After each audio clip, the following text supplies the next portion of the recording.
2023টা আমি কিভাবে কাটালাম। সেদিন আমাদের পাড়ার রাখাল পূজা ছিল, আর ডিজে তো বাড়ির উঠানেই। আর এটা হচ্ছে ঠাকুর থান, এখানে ঠাকুর বসাবে। আর বাচ্চাগুলো দেখো মাটি দিয়ে এত সুন্দর করে ঘর বানিয়েছে, মনে হচ্ছে এটা সিমেন্টের তৈরি। আর সন্ধ্যার দিকে সবাই চলে আসছে নাচ টাচ করার জন্য। আর এইদিকে ব্রাহ্মণ কিন্তু চলে আসছে পূজা দিতে। আর আমি কিন্তু ডান্স করে নে, এত ঠান্ডা লাগছে যে বাড়ি চলে গেছি।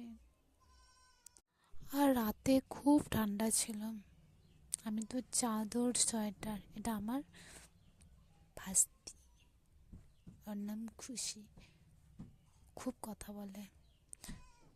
আর হচ্ছে এই যে ব্রাহ্মণ পূজা দিতে চলে আসছে, পূজা শুরু হয়ে গেছে বলা চলে।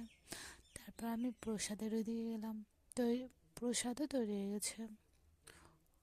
এই যে খিচুড়ি প্রসাদ, আর খেতে যে এত টেস্ট হয়েছে বলার মতো না। রাতে খাওয়া দাওয়া করে বাড়ি আসছি, আর